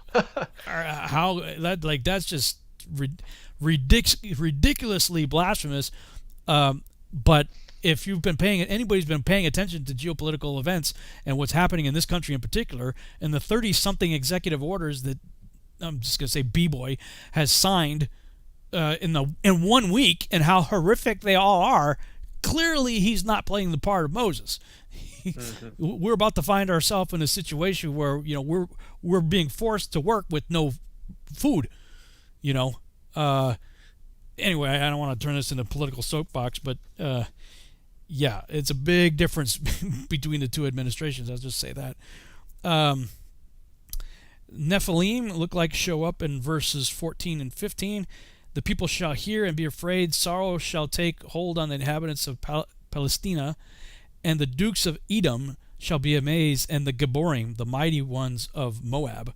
Trembling shall take hold of them, all the inhabitants of Canaan, which are the Canaanites, were the giants. So I wrote, this is very strategic to take them out of Egypt first. It's the angel of the Lord that does that. Earlier we see that, and there's several places, this is chapter 15. In verse 3, chapter 15, verse 3, Yahuwah is a man of war. Yahuwah is his name. So he's like, they're setting the stage right. Okay, this is, yes, we're going to battle, but he's their commander-in-chief. Yahuwah is. And verse 6, 15:6, thy right hand, O Yahuwah, is become glorious in power. Thy right hand, O Yahuwah, hath dashed in pieces the enemy. And there's a blog, I'll put a link in the show notes for this. This is one of the Torah portions that got me thinking along these lines. You know, how do we understand the Godhead, right? Father, Son, and Holy Spirit. I do believe that there is a Father, there is a Son, there is a Holy Spirit. This is three that are one. That's unity. So you have a tri-unity. That is about as far as I'll take my definition of the Trinity. I do not subscribe to the Trinity by the definition given to us by a mythical worshiper under pain of death. That is the standard Christian dogma today. And one of the things that got me kind of off of that page was this study right here. The right hand of Yahuwah is salvation, is Yeshua. And I'll put this link in the chat room. I'm not going to read it because there's a lot of information here. But suffice it to say, I came to believe, to just accept what the scriptures say. It says that his right hand is his Yeshua. And Yahuwah's name, Yod-Heh Vav-Heh, the letter meanings of the name mean, behold the hand, behold the nail. Well, what hand had a nail in it? You know, I mean, like how many, I mean, these are all the references. This is a long blog, so I'm not going to read through all this. But these are all the reasons why. And looking at the letter meaning of the word Yeshua, the Yod Shin Vav Ein, doing the same thing like with the name of Yahuwah, Yod He Vav He, behold the hand, behold the nail, or Yod He. So Yod is hand, He is behold, Vav is nail, and He is behold. So hand, behold, nail, behold. Yod Shin Vav Ein means the hand, or can mean, the hand that destroys the establishment of the eye. And that's why I put a little X through the all-seeing eye in the back of a dollar bill, that he's the hand that pokes out the eye of the Illuminati right there. But, I mean, here's all these references, you know, starting really the first time here in the Torah, Exodus 15:6, thy right hand, O Yahuwah, is become glorious in power. Thy right hand, O Yahuwah, hath dashed in pieces the enemy. And we see all these other references to his mighty right hand being his salvation. In Isaiah, behold, God Elohim is my salvation. Yeshua, I will trust and not be afraid, for the Yahuwah is my strength and my song. He has also become my Yeshua. Victorious right hand, Isaiah 41:10. Anyway, you can read through all this on your own if you want to, but that was where I began to come off the page of the standard Trinitarian doctrine and just believe what the scriptures say, that Yeshua is the physical right hand of the Father, and that the Holy Spirit is the physical breath, wind, spirit of the Father. It's all one. I mean, Hear, O Israel, Yahuwah is one. Okay. I'm just going to say amen. I agree. So this was one of the Torah portions that got me thinking along those lines, quite some time ago. Let's see here. I put survival key, Exodus 15:26, and said, if, conditional, if thou wilt diligently hearken to the voice of Yahuwah thy God, and wilt do that which is right in his sight, and will give ear to his commandments, and keep his statutes, I will put none of these diseases upon you, which I have brought upon the Egyptians, for I am Yahuwah that heals thee. And they came to Elim, where there were 12 wells of oil. Okay, this is another note right there. But anyway, that's the key to our survival. If we are going into a second Exodus, a key a tribulation period type of thing. Let me see, what else did I have? 16. The church is there in chapter 16, verse 1. All the congregation, I forget the Hebrew word that's used there, but that's the same Hebrew word that is translated in the Greek word for called out ones for the church. So the congregation is all over the place in chapter 16. The word congregation there. I think that's about it. I mean, I've got lots of highlights and other things here, but I did find it interesting in chapter 17 that if you go back to the account of Abraham, he left Ur the Chaldees, and the patron god of Ur the Chaldees was a moon god named Sin. So he was like called out of sin to leave Ur the Chaldees to go to the land that Yahuwah would show him, which would be the land of Canaan. And we see also in Exodus 17, and all the congregation, the church, the children of Israel, journeyed from the wilderness of Sin. Now, that's a phonetic English word right there, sin being equated to what we understand as sin. Probably has a different meaning there in Hebrew, but translated as sin, I just think that's interesting. They journeyed from the wilderness of Sin, and in their journeys, according to the commandment of the Lord, and pitched at in Raphadim, and there was no water for the people to drink there, and that's when they began to murmur. Sort of a side note, similar to Raphadim, the Raphaim. I always wondered what the Raphaim were, because we know the Canaanites were giants, but the Raphaim is translated, I think it's like 25 times in reference to giants and shades and the dead ones. It's all kinds of interesting translations from Raphaim, and the Raphaim have a root word in Rapha, which has a connotation of healing. We have like Jehovah Rapha, God my healer. So I was like, what is the deal with the Raphaim? And we have Og of Bashan, who's of the remnant of the Raphaim. And some who believe in multiple incursions want to say that the Raphaim are another breed, essentially, of Nephilim, which I've always struggled with that. I'm like, I don't see it, because we have the inhabitants of the land referring to the Nephilim by different titles. We know that the Nephilim are the Jebusites, the Hittites, the Girgashites, all the ites of Genesis chapter 10, 6 through 20. Those are the ones that were slated for utter destruction time and time again by the Israelites. But every now and then you get these other ones like Zuzim and Zamzumim and other titles, but we find out that that's what they are. Those are titles that the people of the land gave them, and those titles have meaning, like the roving creatures or the horrible ones or the terrors, and those are titles that they gave to them. Well, I don't know if you caught the show that I did with Dr. Judd Burton, just recently posted last week, and he, through an interesting study that he's done, has come to the understanding that looking at the word for king that is used in something like 78, I think he said 70 something different languages, has a root that traces back to the same root for Raphaim. So his conclusion is that the Raphaim were simply the royalty of the Nephilim. So you could have a Canaanite that is a giant of the line of Canaan, but he's a king or a prince, he would be considered a Raphaim. So Raphaim was simply the title for the royalty of the Nephilim. I was like, dude, that like solves so much. I've been struggling with that for like 10 years now. Now I'm like, oh, I get it. And that's why it says that Og of Bashan, who was a king, was of the remnant, the last of the kingly lines at that time of the Nephilim. So, kind of cool insight. Anyway, that's all the notes that I had, some of the insights from previous years of my studies on this. Did you find what somebody you were? Somebody in the chat said, did you study out Beshalach and the whole back and forth of Pharaoh and Moshe with this word in previous portions is a fascinating study. I don't think so. Yeah, that sounds interesting though. I don't Doesn't sound familiar. Doesn't. I don't think so. I'll have to look into that. The back and forth. I wasn't able to get the music to come through on my mixer over here, but if you guys still want, I can sing you this song. Yeah, let's do it. So I'm only doing this because I was so pumped up about this Song of Moses, and believers need to have music, and then I was like, man, now I got to share the songs that I'm working on because I'm putting myself on the spot. So anyways, that's why I'm doing this, because I feel like I up talked it too much, and now I got to show that go and do it.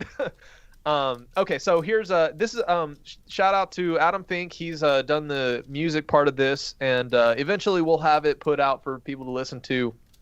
So okay, here it goes. We used to hear of the promises that Elohim spoke to Abraham. Yet here we are in a distant land. Our heritage is like sifting sand. Who are we but the distant seed of our forefather, whom you showed mercy? So remember us and your promises, and restore to us your inheritance. Receive us again, just the distant seed of Father Abraham, tossed about the ocean of people who have forgotten your master plan, to make a mighty nation that'll follow you and your lasting truth, Yah of Abraham. Receive us again, Yahuwah Yasha, Yahuwah Yasha, Yahuwah Yasha, Yahuwah Yasha, Yahuwah Yasha, Yahuwah Yasha, Yahuwah Yasha, Yahuwah Yasha. So call to him from the earth sinned, and repent from sin, and just listen in. Our ignorance has been shed at last.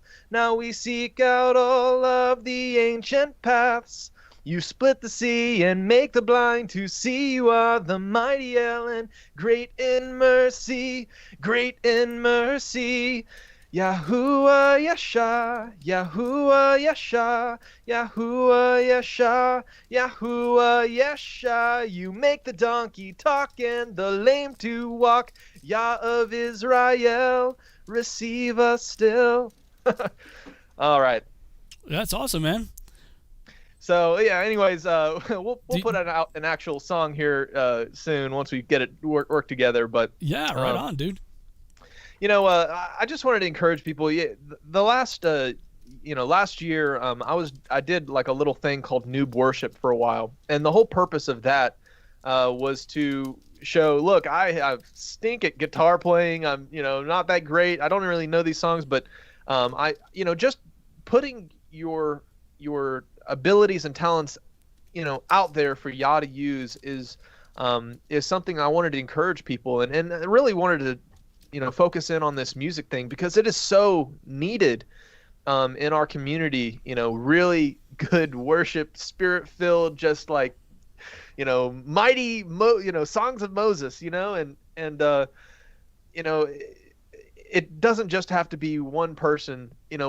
The more people, the merrier. And whether you think you have the ability or you're ready, just trust the Most High and step out and start using your talents and abilities for Him. And I think that's it's partially tied to the parable of the talents, right? Yah gives there's this parable of the talents, right? The people that buried their talent, right? They were facing judgment for the master when he came to collect what they had done with the talent. But if you take your talents that he has given you and you invest them, you'll get returns on that you can put before the feet of the Most High. And for a lot of my life, I realized that I didn't do things openly, or I didn't put things out there because I was worried about what people would think. But whenever you come to the understanding that serving the Most High and doing things in his name for him and his glory can be the most emboldening thing out there. And I just, let's all start singing songs of Moses and songs of the Lamb. Let's do it. Yeah, right on. Absolutely. Well, any other comments on the Torah portion or on the prophets or New Testament? Yeah, well, that's pretty much all the main points. This is just the wrap up of the whole drama period between the children of Israel in Egypt and them finally seeing the fruition of the prophecies that they had been hearing for years and years, of this coming, Moses figure, right? I talked about that last time, pointing out in Jasher how Miriam actually was prophesying of Moses' role, and all these people were waiting for the Most High to deliver them as he had promised. And even to the point where some of them were jumping the gun, like the tribes of Ephraim that took up the sword, and they ended up all dying in the desert, because they hadn't waited for the amazing, miraculous deliverance that Yah had promised them on the back end of things. And so no matter what's going on in the world, let's wait for the deliverance of the Most High, and just keep our faith on Him and walk that narrow, righteous path. And there's a lot of promises that come along with that. Yeah, right on. Something you read earlier from the Joshua account caught my eye. It said he split in 12 parts. He split the Red Sea in 12 parts. The first time I've ever heard of that. Yeah, that was really interesting. Oh, that would kind of make a little bit of sense, though. Yeah, I mean, I don't know if it's true or not. Because if we're trying to move 2 million people across that land bridge, let me bring up the study notes page again. That's pretty massive. I forget what the distance is right here, but people can go on Google Earth and look this region up of the Red Sea, and apparently Ron Wyatt and others have found different things here, like chariot wheels have been discovered deep underwater here. And apparently there's like the Pillar of Solomon right here. I think it's on this end of it, I believe. Oh yeah, and they ground down the on the Saudi Arabian side. The powers that be ground it down to where you can't see it, but it's on the other side still. Oh, so I think maybe it's on this side. I can't remember if it's on the Sinai Peninsula side where it's not ground down, and one side it was ground down. But after Ron Wyatt, I guess he was one of the ones who was accredited with discovering these pillars, right? Or pointing them out in recent history. After the fact, the Muslim authorities there in Saudi Arabia came in and removed evidence of the Red Sea crossing. Oh my goodness. Yeah, man. I mean, the evidence for this right here being the site is extremely compelling. Put it that way. I mean, they've even done like underwater scans and stuff. Like there's a natural land bridge right here that I mean, it's still pretty deep in this area, but it's a lot more shallow on the land bridge area here than it is on either side of it. So, I mean, is that just a coincidence, right? Did you ever see Michael Rood's Red Sea crossing video where they showed the coral encrusted chariot wheels? I haven't seen his presentation, but I've seen lots of videos on that. In fact, there's one video right here already on the show page that talks about some of that right there. I had some other. I mean, we see like the Hollywood version of it, right? Even that's still impressive, though. Yeah. I mean, if you imagine there's 2 million people, whether he split it up into 12 different splits or one big one, you got to move a lot of people through a vast difference here or distance here. I mean, and you're thinking women, children, animals, old people, carts. Like this wasn't. I mean, in the movies we watch it and it's a 10-minute special effect, and we think, wow, that's cool, that's impressive. But no, this probably took the better part of the entire night to go move that amount of people across that amount of distance with a pillar of fire behind them, keeping the Pharaoh and his armies back. I mean, that was an impressive sight, and if you're walking right in the middle of it and you're looking over, I mean, could they see like sharks and fish, on the other side, like an aquarium or what, on the other side of it? Could you reach your hand into the water? You got to know, like, if I was walking through here, that's what I'd have been doing. First of all, I've been completely floored by the spectacle. Like, wow, this is incredible. But I'd have been looking in the water there too, like put my hand in there and. Yeah, I love that scene in the Prince of Egypt DreamWorks film where the whale like swims by and the little girl's like looking up at it like, whoa. Yeah, that's kind of the way I would have been.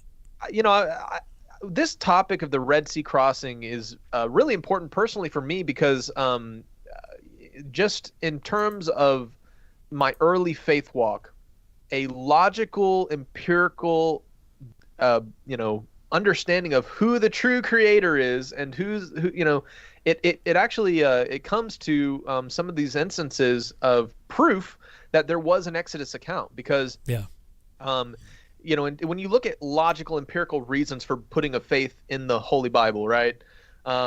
You have all these different conflicting reports from archaeologists and that's why documentaries like Patterns of Evidence were amazing for really kind of solidifying okay, so let's break it down this way.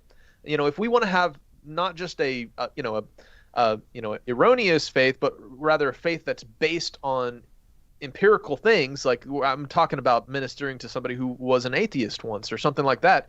You want to have evidence. You want to have reasons why you put faith in the Bible versus faith in, the Hindu texts or this other book or this book here. But when I looked at the Exodus account and some of these examples of actual markers showing the crossing of the Red Sea and the chariot encrusted wheels, along the seafloor there, supposedly there's a golden wheel of Pharaoh that was in some of those documentaries I watched. But, it really does give you a baseline because if the God that brought the children of Israel out of Egypt is the true creator and he is the God of heaven and earth, then we'll see evidence and proof of his manifestation and workings, playing out in the real world historical, record, right? And so, seeing evidence of the Red Sea crossing, seeing evidence of the mountain burned to a crisp there in Saudi Arabia, seeing, evidence of the possible resting place of Noah's Ark and all these different things at the split rock, that Moses hit with his stick, right? These things point to the validity and the authenticity, the empirical, truth behind the scripture. And what it does is it makes somebody who has a very rational mind, they're like, oh, I can't believe in the miraculous or miracles that I can't see. Well, look at these miracles that you can see that show that the God of Abraham, Isaac, and Jacob is the true God. Mm-hmm. Because, and this is one of the great, lines of thinking whenever you're talking with somebody who, really, it's just, they can't believe in these fantastical stories. Well, if the Bible, which is one of the most consistent texts in the historical record, many manuscripts and translations that are, for the most part, tell the same consistent story. If they characterize this God who really did make these things to happen, then I want to know what he wants for us, and I want to know, what he would command, because that's exactly what the children of Israel were being given, this torch to carry this light, the truth of the Torah and of the Most High to the nations and to the world. And what they did was they were given this amazing experience that they were supposed to go and remind their children every year at Passover. Hey, there were mighty things that Yah did. This is the whole point of the Song of Moses, is saying our God is the God that can just rock the world. And so that's one of these things about the Red Sea crossing that gets me excited and why I think is a very important part. Not to mention, there's also incredible parallels there with the crossing of the Red Sea and the baptism process found in the New Testament. It represents coming from Egypt, going through the waters, going through the waters of baptism into a new life where you're going to seek after the commandments of the Most High. So there's definitely, even messianic important parallels there that we've not even had the chance to tap into in today's talk. Yeah, and perhaps not coincidentally, ODD TV is with us in the chat room here, and he's an extremely talented musician. So here we are talking about putting the Bible to music. Maybe there's people out there already who can do some collaboration out there. I can appreciate music, but I can't read it, write it, or sing it. So sorry, I'm out. But people out there who can play instruments and do all that stuff, man, more power to you. I think let's do it, man. Why not, right? We can do it. Well, good note to end on, man. Good show. Thanks for your comments and everything, and for your singing, Jake. That was very cool. I enjoyed that. Looking forward to hearing it with music behind it. That'd be awesome, man. You want to take us out with the Aaronic, and somebody said I said ironic. No, it's not ironic. Aaron blessing, Numbers chapter 6. Yes. Yeah. Let me pull this up real quick. All right. So. And the Lord spake unto Moses, saying, Speak unto Aaron and unto his son, saying, On this wise ye shall bless the children of Israel, saying unto them, Yahuwah bless thee and keep thee. Yahuwah make his face shine upon thee and be gracious unto thee. Yahuwah lift up his countenance upon thee and give thee peace. And they shall put my name upon the children of Israel, and I will bless them. Amen. There was something I wanted to show everybody here. First, oops, let me switch the screen here. For those of you who would like to continue the discussion, make sure I post the link for the Discord server here. We are on Discord, so I'll post that link in the chat room. And there was something I was watching a video right before we came on the air here by Arthur Bailey. I don't know if you ever listened to any of his stuff. Yeah. I remember him from the Wave documentary as well. Yeah. He's got some pretty good stuff out there. Anyway, I got a screen capture from something he had posted earlier. I think this is a good way to end this. And he was declaring this over his audience. This was a screen capture from his PowerPoint presentation, Declaration for Jehovah's Blessing. And he's like, say this out loud, right? I declare this is my season for peace, power, promises, and prosperity. I declare the peace of Jehovah in my life and in my body. I declare the power of Jehovah to manifest fully in my life. I declare the promises of Jehovah fulfilled in my life. I declare the prosperity of Jehovah to permeate every area of my life. And I declare I will walk in obedience to Jehovah every day of my life. Good word there. There is power in the tongue, to declare blessings or curses, and we're doing one or the other all the time. I said earlier, sometimes I got a problem with my cursing.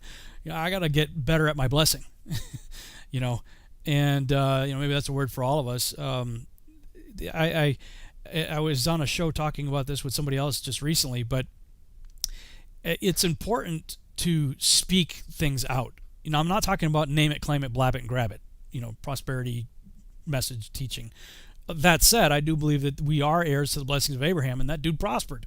Let's face it. He prospered. If we're supposed to be sons and daughters of the King of Kings, Lord of Lords, then we should not be operating as beggars and orphans. We should be operating as princes and princesses, of the King of Kings, right?